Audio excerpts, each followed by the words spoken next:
10th science का 2014 का question bank objective का करेंगे बाबू। साइंस का ऑब्जेक्टिव करेंगे 2014 का, प्रीवियस ईयर का 2014 का देखिए बाबू क्वेश्चन बैंक है। तो देखिए क्वेश्चन बैंक करने से हम लोग का बहुत ज़्यादा बेनिफिट है बाबू। क्वेश्चन बैंक करने से हम लोग के बहुत ज़्यादा फायदा है, क्योंकि अधिकांश क्वेश्चन जो है प्रीवियस ईयर से बैंक क्वेश्चन से पूछा जाता है।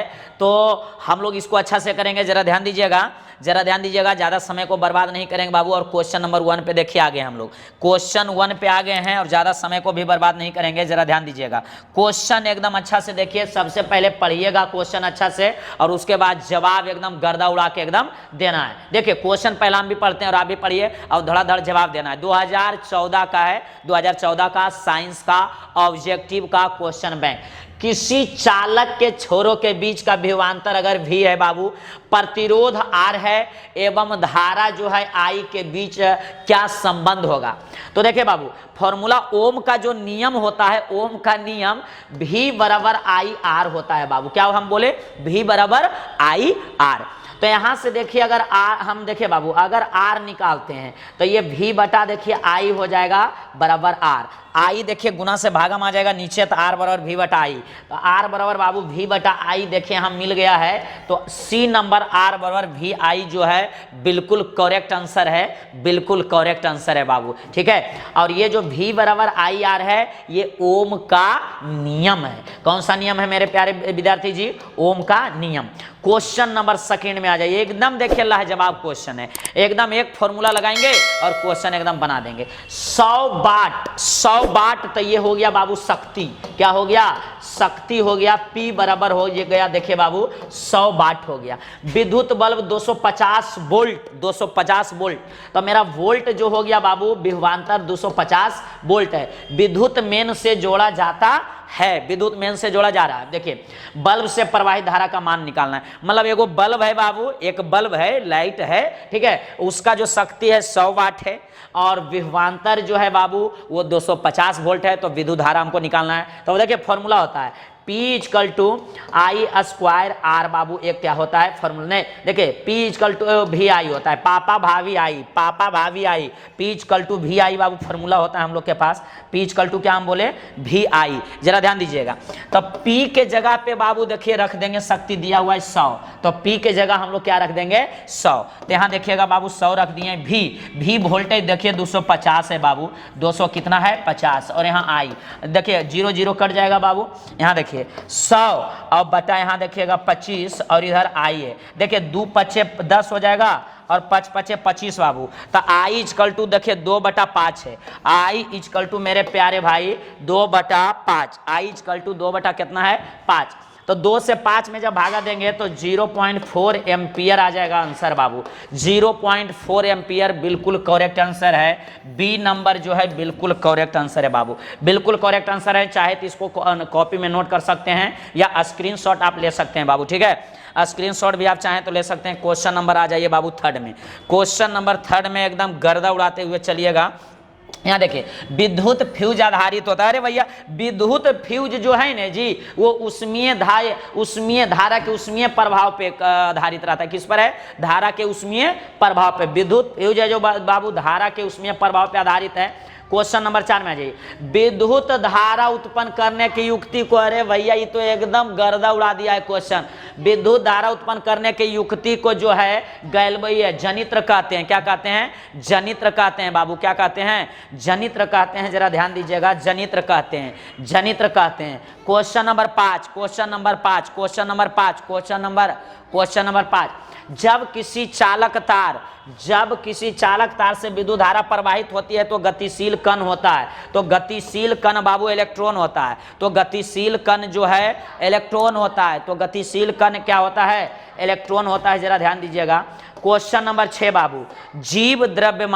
जीव द्रव्यमान ऊर्जा स्रोत का उदाहरण निम्नलिखित में कौन नहीं है? जीव द्रव्यमान ऊर्जा स्रोत का उदाहरण निम्नलिखित में कौन सा नहीं है बाबू? तो नाभिकीय ऊर्जा जो है जीव द्रव्यमान का ऊर्जा का स्रोत नाभिकीय ऊर्जा जो है बाबू नहीं है, ठीक है। एकदम तहलका मचाते हुए चलिएगा। 2014 का क्वेश्चन बैंक साइंस का ऑब्जेक्टिव हम लोग कर रहे हैं। एकदम धुआं कर दीजिए, पड़ोसी घर में आग भी लगा देना है।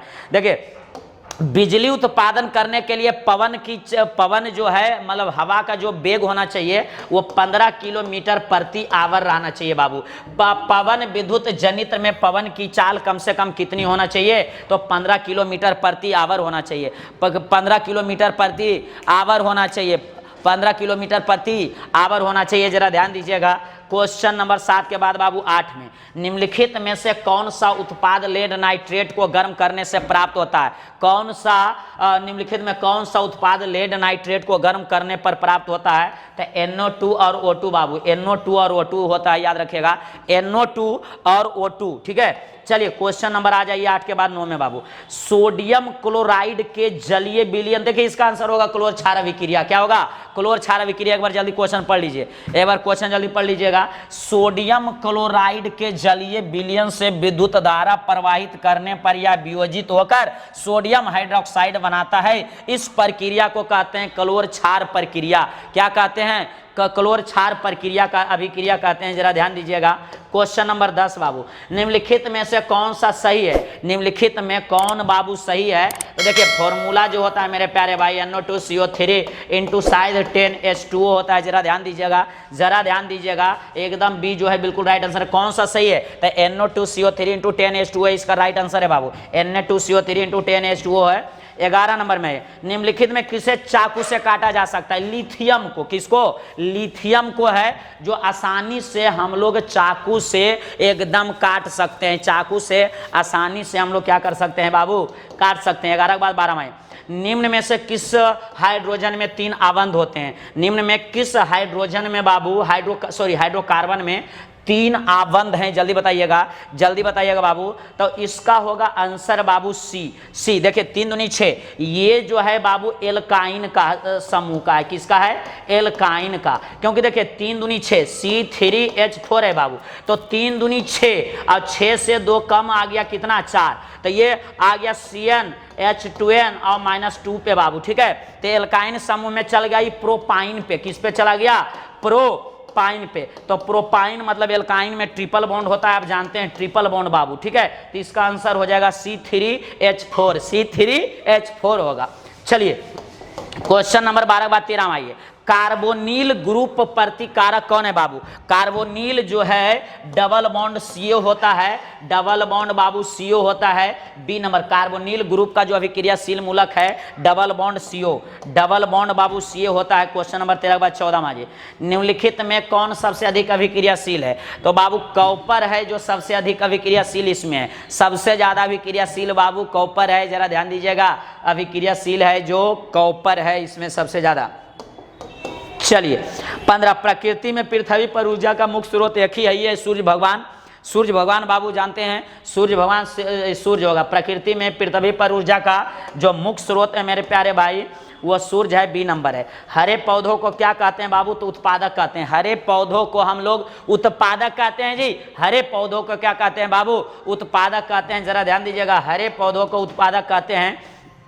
कीटों के पंख और चमगादड़ के पंख जो होता है बाबू वो समवृत्ति अंग होता है। क्या होता है? समवृत्ति अंग होता है। जरा ध्यान दीजिएगा, कीटों के पंख और पौधों ये और चमगादड़ के पंख होता है जो समवृत्ति अंग का उदाहरण है। चलिए अगला नंबर में आते हैं बाबू। क्वेश्चन नंबर 17 के बाद 18, भोजन का पचना किस प्रकार की अभिक्रिया है? भोजन का जो बाबू पचना है वो किस प्रकार का अभिक्रिया है? जरा ध्यान दीजिएगा, भोजन का पचना जो है बाबू किस प्रकार का अभिक्रिया है? तो ये है बाबू आपका, ये आपका है उपचयन है बाबू, उपचयन है। भोजन का पचना है जो बाबू उपचयन अभिक्रिया है। क्या है? उपचयन अभिक्रिया के अंतर्गत आता है उपचयन।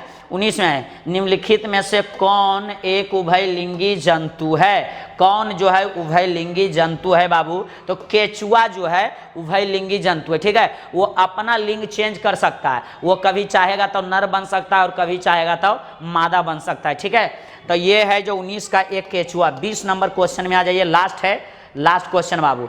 निम्नलिखित में से कौन एक भूमिगत जल का उदाहरण है? तो कुआं, आप जानते हैं भूमिगत जल का उदाहरण है बाबू कुआं। जो है वो भूमिगत जल का उदाहरण है कुआं। कौन सा? कुआं है जो भूमिगत जल का उदाहरण है। मात्र 20 क्वेश्चन था मेरे प्यारे भाई, 2014 में मात्र 20 क्वेश्चन पूछा गया था साइंस का क्वेश्चन बैंक में। तो यहाँ तक हम लोग समापन किए हैं और आपसे लेते हैं विदा। जय हिंद, जय भारत, वंदे मातरम।